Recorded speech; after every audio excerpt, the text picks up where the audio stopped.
is the next thing? The next control or persecuting system is the central bank digital currency. Very interesting consultation closes tomorrow. Many of you might not even know that it is a thing. Do you know what a central bank digital currency is, so-called the digital pound? I imagine that many of you might say, no, you don't know what it is.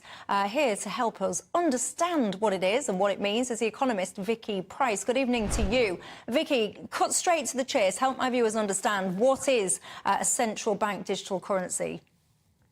It's a currency that is issued by the central bank, the Bank of England in this case. It's being considered in lots of other countries as well. And you'll have a certain amount that you can use. Each person can have something somewhere between £10,000 and £20,000 in that currency, which basically sort of allows you to use this money to pay for all sorts of things that you may need without going through the banking system, basically, which makes it cheaper, supposedly, and quicker for those transactions to take place. But it is meant to be in parallel. I just want to play this to you because we're talking about the Bank of England central bank digital currency, right? But listen to this from the IMF. This is where alarm bells ring in my mind. Listen. If we are to be successful, CBDCs could not be fragmented national propositions. To have transactions more efficient and fairer, we need systems that connect countries. In other words, we need interoperability. And for this reason, at the IMF, we are working hard on the concept of a global CBDC platform to trade and to manage risks. Yeah, so that's the head of the IMF there. Listen to this one as well, my last little clip for you. This is the Bank for International Settlements. Listen. Cash, we don't know, for example, who's using a $100 bill today. We don't know who is using a 1,000 peso bill today. A key difference with the CBDC is that central bank will have absolute control on the rules and regulations that will determine the use of that expression of central bank liability. And also we will have the technology to enforce that. Get ready for the central bank digital currency and to help basically lose your privacy. Your ability to pay for things in cash, severely limited or totally eliminated, actually, is quietly coming to the West. But other countries are saying, no thanks, this is a bridge too far. We will get there in a moment. But first, a troubling trend right now of banks across the United States randomly deciding to shut down bank accounts with no reason given whatsoever. Imagine now you have no choice, right? Because now I don't have a bank account. I can't use a bank, so I'm being forced to use a central bank digital currency because I have no bank. So what's going on here? 3 separate coin shop owners over the past few days that sell gold, silver coins suddenly found their bank accounts just totally shut down. The coin shop owner who operates a coin shop dealing in silver and gold received certified letters from the bank saying, hey, we're going to start the shutting down process. Watch. I'll read some of the letter to you guys. And I've heard of this happening before. I just didn't believe that it would happen to me. So, dear customer, we're writing about your account. After a recent review, we have decided to end our relationship with you and close your accounts referenced above. As stated in your account agreement, we can close your account at any time for any reason with or without notice. We will begin our closing process on September 6, 2023. So they gave me basically a month. And in the letter, it says they're going to close even my credit cards I have with them. Isn't that nice of them? That's very nice of them. You even close your credit cards. What's shocking is that the bank declined to provide any reason at all for their abrupt decision. We've heard a number of stories of people being debanked over the past few weeks here at the end of the summer. Our friends over at the Gray Zone suddenly found out that their GoFundMe pages were shut down. We saw that during the pandemic. Parents groups who lost their PayPal accounts for advocating for school reopening. Trucker convoy in Canada. Yeah. So this is not new, but now these letters are coming, and without any prior notice, affecting multiple accounts, including those belonging to his children and wife, also shut down, like shutting down your children's accounts too? For what reason? And there's no recourse. What can you do? What can you do? So federal governments are terrified of cryptocurrencies, and they don't want you stocking up on gold and silver. They absolutely don't want that. They want you to use their currency, which they can print and create out of thin air, that they have total control over. It's why these companies are being sued out of existence. A lot of these crypto companies are being sued out of existence because they don't want it to be legal. They want crypto to be illegal. And they don't want companies to operate in this way. The governments want control. So now central bank digital currencies are coming, whether these countries are ready or not, according to the Wall Street Journal. And the CBDC is putting the government at the center of every single transaction. It gives the governments visibility into financial transactions, the ability to revoke money at any time.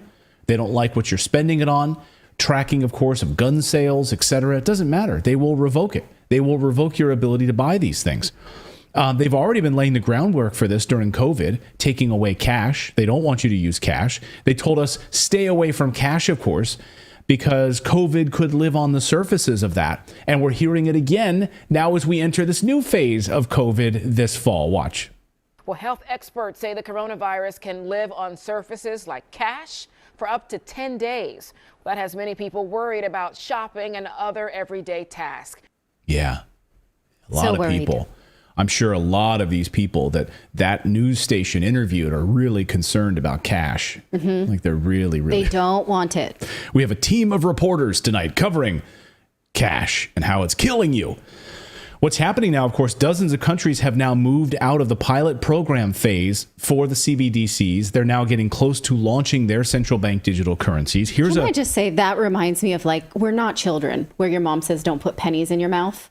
Like, I'm over that. I know better. Yeah. Right? I know money's dirty.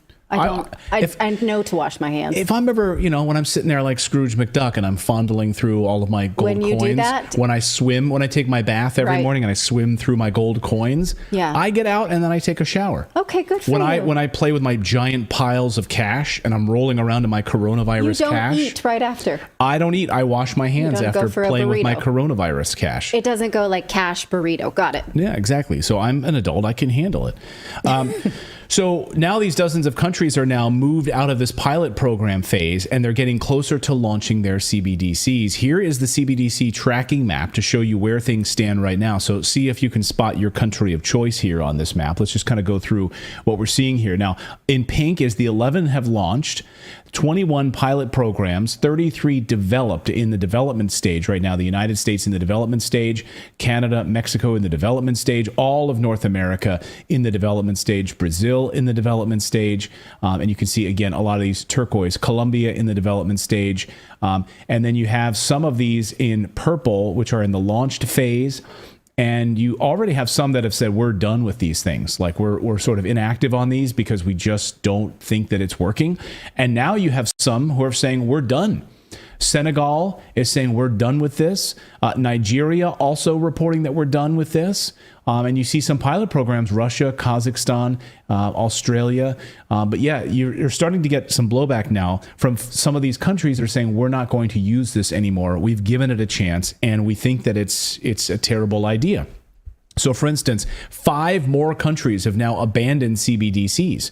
So just kind of going through some of these countries here, Denmark, Japan, Ecuador, Japan specifically saying we tried it in 2020. We're not doing it anymore. Finland as well. And you have these countries that are saying we're not going to do it. We've given it a chance. Ecuador, Denmark, Finland, and Senegal as well, saying we're done with this. Nigeria is perhaps the biggest and most recent disaster case for CBDCs. Even the countries that say that they're still in pilot program, Carol Roth in her book points out that China boasted really high adoption of CBDC accounts, but the average deposit was like $1 or between $1 and $3. So people had them and they were like, I don't think I really want to use it. I'll just put a dollar in, have it, see what comes of it. They're in a holding pattern. That doesn't mean that it's taking off by any measure. No, and China, by the way, has also built their CBDCs with the use of banks as well. So it's in fact different than the way that the United States wants to do it, Right. which is a federal program. Of course, now we know the largest banks in the United States have come out of this FedNow pilot program and are fully up and running on this for transactions. So this is happening. So the back-end FedNow program, which will settle transactions using the Fed, using this sort of digital FedNow currency behind Citibank, Bank of America, all those pilot programs that were rolled out, it's coming. It's absolutely covering. So CBDC would replace the current Treasury control of the currency and replace it with a Fed control of the currency. And this would change the dollar forever. Absolutely change the dollar forever. And the Fed is not elected. It can do basically whatever it wants. It barely answers to Congress. I mean, it's a joke to think that it even really answers to Congress. They like to pretend that they do, but they are omnipotent. They don't answer to Congress. They don't answer to you as a voter. They don't answer to anybody. And they will completely control the money supply. And the currency would be fully digitally controlled by them. Governor DeSantis in Florida is the only candidate saying no to CBDCs. No other presidential candidate, by the way, is saying no to this. He's introduced legislation that would make it illegal in Florida for CBDCs, calling it the Big Brother's digital dollar, and saying Florida would prohibit the use of federally sanctioned CBDC as money within Florida's Uniform Commercial Code. Ban CBDCs issued by foreign government reserves and central banks, including China's digital yuan. So he would ban the federal digital currency in Florida. And here's what he has to say about it. Listen. A centralized digital currency is directly controlled and issued by the government to consumers, and it provides the government with a direct view of all consumer activities. And so this is something that is being proposed as somehow being environmentally sustainable, a way to increase access to consumers who lack the means to join a traditional bank. But as we've come to learn, any way they can get into society to exercise their agenda, they will do it. So what the central bank digital currency is all about is surveilling Americans and controlling behavior of Americans and how. Yeah, that's exactly what it is. So guys, it's coming. This is exactly what's about to happen to your currency, your digital dollar. Get ready for full control of this. And of course, the way that you can fight back on this is what Catherine Austin Fitts talks about, is to absolutely flood your local representatives with letters and phone calls and demonstrations and protests. And coming up a little bit later in the show, we're going to show you exactly how this is working in the state of New Mexico right now. When people take to the streets and say, enough is enough, we do not want this control. We do not want you to control our currency. We want to be able to use cash. We want to be able to pay the babysitter with cash. We want to be able to give a tip to somebody in cash. We don't want to be using all of this digital currency that is totally controlled. Every transaction is controlled by you. If I want to pay someone in cash, I can do that. If I want to run my business with cash, should be my constitutional right to use cash. Right after FTX's collapse, every major bank in this country announced a new partnership with the New York Fed to establish a new digital currency. Oh, digital currency, the one they can regulate and control. Citigroup, Wells Fargo, MasterCard, HSBC, all working on a 12-week digital dollar pilot. So what does this mean long term? Well, if they have control of your money because it's digital, you can't stash it under your bed. If they don't like what you say, they can turn it off and you're impoverished. In other words, this whole thing is a bigger scam even than it seems, and it was made possible by political sloganeering. And Sam Bankman-Fried, if nothing else, is not stupid, and he knows that well. In other words, if you suspected all of this was a scam, all the moral posturing, all the lectures you get about how they're great and you're bad, this was all a way to blind you to the fact that there was a massive ripoff going on, you might be on the right track. Now, this is very, very important. The digital currency. You see, that which is to take over your health freedom is the digital certificate.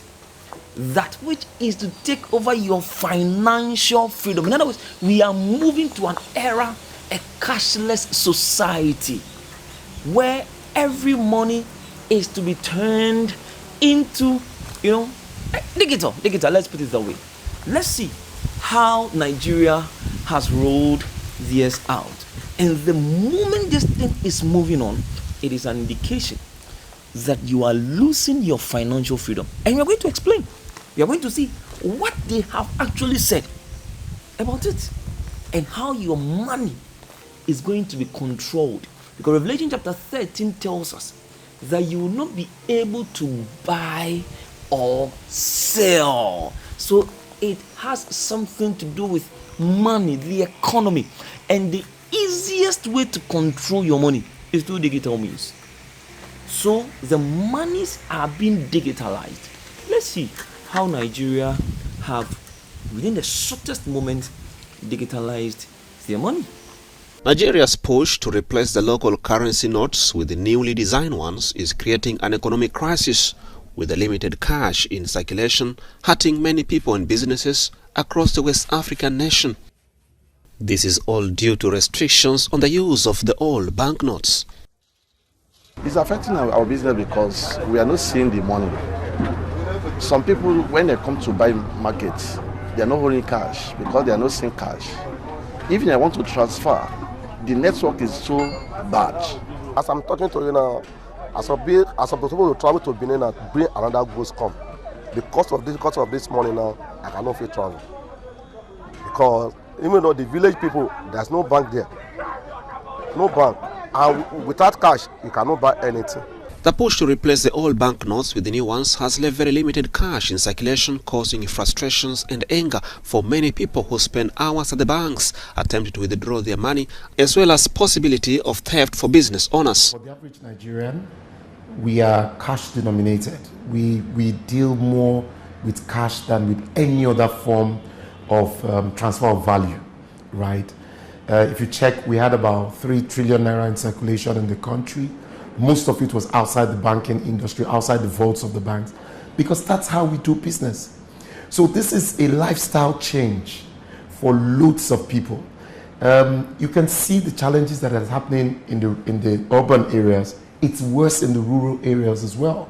The newly designed denominations of 200, 500 and 1,000 naira being introduced together with the limits on heavy withdrawals will drive financial inclusion in Africa's biggest economy and also make it cashless, according to the central bank. And so it is not only in Nigeria, but prior to that, we saw that also in China. So let's watch China, e-yuan, and let's see how it is being implemented. Thank you. Can I pay digital yuan?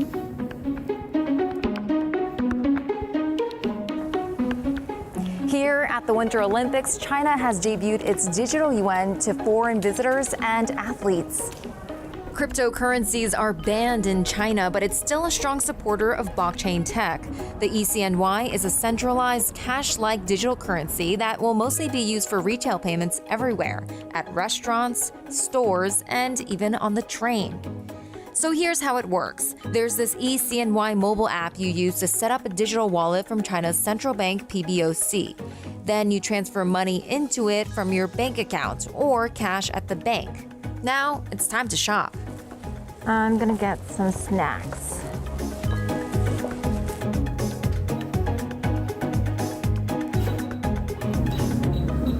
Thank you. Can I pay digital yuan? Okay. It worked? Or? Okay. Yay. Great. My colleague Alan, who's also here covering the Olympics, tried it out in the cafeteria. I'm about to pay for my weird-looking spaghetti using the digital yuan. Okay, choose a renminbi. In April of 2020, China became the world's first major economy to pilot a digital currency.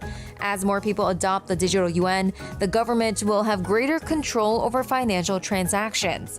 It can observe how money is spent in real time, since digital currency can be traced and recorded accurately, which also raises some privacy concerns. But for now, most users don't seem too worried. 信息的话也都无所谓的，就是反正中国的保障还是都挺好的，而且有你这个信息，它也不会，因为它是国家嘛，它不像个人，它不会用作于什么其他的用途。 Overall, it's pretty easy to use, so we'll see if other countries follow. Will the U.S. create a digital dollar? We'll see. Also, not only in China, but of course Canada and Australia. Let's also watch that. And in line with its projects, which have been undertaken by many other countries in the world, Australia's central bank is launching a one-year research program into a case for central bank digital currency. And with this, country will focus on what potential economic benefits it might bring. The Digital Finance Cooperative Research Centre, it's a government bank industry group, will be partnering with Reserve Bank of Australia in the program. The project will also seek to identify innovative use cases and business models that could be supported by issuance of a CBDC and better understanding of some of the tech, legal and regulatory considerations. Experts say objective is to involve the development of a limited-scale CBDC pilot that will operate in a ring-fenced environment and involve a pilot CBDC that is real claim on the RBA. Australia will also involve interested industry participants to develop specific use cases to demonstrate how CBDC could be used to provide innovative and value-added payment. The objective is to provide these settlement services to households and businesses. Already many banks, including Indian Central Bank, RBI, has announced starting off such programs. So they make mention of something which is very important. And I want us to listen and understand this principle called tokenization. Let's hear. What does tokenization mean? And where are we heading towards? Let's watch this, a tokenization system. Here's a question. Would you let someone implant a microchip into your hand if you would receive $2,000 a month in return for getting a chip put in your hand? You heard me right. We'll give you universal basic income, basically, 2,000 euros, $2,000 a month, if you allow us to put a microchip in your hand. That's exactly what's about to happen as part of the rollout of the central bank digital currencies. That's a carrot for them to rope you into this mess. We'll get to that part of the story in a minute, the chip implantation process, not the corn chip, as Dan said in our chat, but a actual metallic tracking chip. But a new report just published this week by the Bank for International Settlements explains how our new digital money system is about to work. We've been warning you that this was coming for a long time on this show. Also, we weren't the only ones predicting this. It was predicted in a little book, you might have heard of it, called The Bible, The Mark of the Beast. For one thing, this is how this new system would operate. According to them, the Bank for International Settlements, the new reserve currency, forget the dollar as you know it, basically. This will be the new reserve currency, which is how they want to label it and how they are labeling it. This would be used to settle all transactions. As everyone moves away from the US dollar right now, this seems like perfect timing to be moving to this new system. So are they purposefully torpedoing the US dollar in preparation for a global new reserve currency? One might wonder, right? We don't believe in conspiracy theories around here, but you have to wonder. It could include the confiscation of all property, physical property. By assigning it, every item would receive a real world. Every real world item would receive its own unique digital token. So, what do you guys think about this? Right, this idea that they could. I'm not saying they're going to. But your car, your house, all of these sort of physical items that need a token process, you have to get them digitally tokenized in order for you to claim ownership of these items. No more selling cars without a digital token, right? No black market of selling cars. They all have to be tokenized. They all have to have a digital tracking ID to know exactly who owns them through this, what they call this transparent process. So it's like a blockchain for the world. Right. I mean, it would be on the blockchain, right? Everyone would be given a tokenized digital ID. And I'll explain more about exactly the tokenization process in a moment. But basically, the idea that if you don't comply with this, then we're going to take your property and tokenize it ourselves is the idea. And they won't come out and say this, but that's exactly what some people are worried about, is that they would take your items, they would take your physical property and do it for you, or confiscate it altogether if you're not willing to comply. And think of it like contraband. It would be considered contraband. Imagine trying to go through the airport or airport security with that laptop that you didn't have tokenized, so there's no digital footprint of it. Oh, what is that? What is that item that you're carrying there? Why do you have that there? Oh, I'm sorry, I didn't have it registered with the government. and don't have a digital ID for that item, don't worry, we'll take it off your hands. So your digital wallet, your car, your house, your laptop, your phone, all of it assigned a digital token. Inside those tokens would be a set of rules for how each item can and cannot be used so that each person can be controlled and conditioned directly by the central bank. You've used your digital wallet to buy your allotment of beef or chicken this month, you're cut off. You're cut off. Your wallet is not limited. Your wallet is now limited until next month. And by the way, you think this is like a conspiracy theory. The Federal Reserve, literally on their website, loves and talks about the benefits of expiring currency, the expiration of currency. And hey, China's already doing it in part. So there's already limitations and expiration of currency. We already have this. And the Fed is openly talking about this on their website. Think this is a dream? Okay, just wait until it happens. Let's actually let them describe. So here is, after this Bank of International Settlements rolled this out last week, here is their tokenization process in their own words. Just watch sort of the, well, let me know if you think that this is creepy in any way. Watch.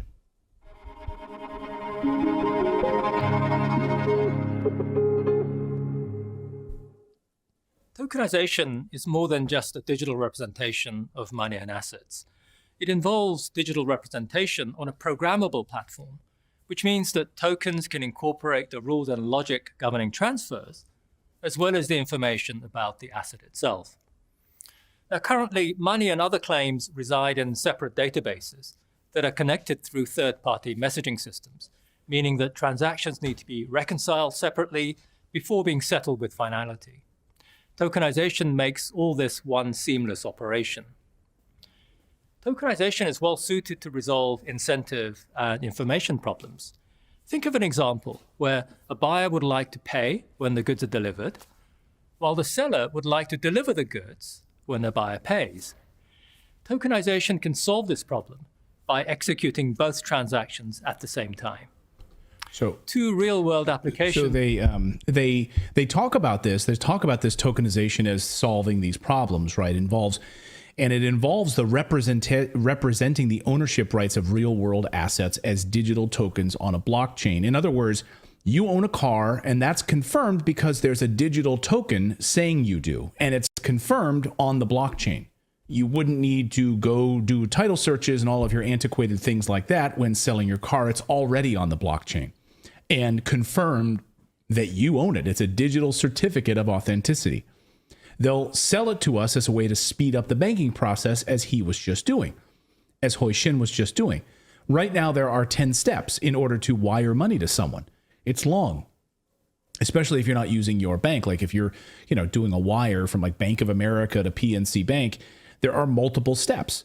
Each bank needs to verify that you are in fact sending the money. They need to basically send a request. So now tokenization and CBDCs would wire money that can do this in one step, one verification process instead of 10 steps. So it sounds great. That's how they will sell it to us. It's easy. It's faster. But what if government controls the blockchain? And what if the main currency is a central bank digital currency run by the Fed? So, in sum, we have talked about three most important persecuting systems and tools that are right before us and that are being implemented. And of course, the first is a system or a treaty which is laying the foundation for a complete takeover, and that is the Global Pandemic Preparedness Treaty. And of course, the next is the Global Digital Health Certificate, which is to take over every single person's health freedom. And then, of course, the third is the central bank digital currencies, which are also to take over every single person's financial freedom. Now, having said that, Revelation 13 is about worship. So where is the worship connection? How is people's religious freedom going to be taken? Let's meet for the next discussion, and we are going to talk about that. May God help us We are so very close, and we need to work earnestly, our personal work, and also sharing the message and letting people know that the second advent of Christ is just at the doorstep. May God help us. In Jesus' name, amen.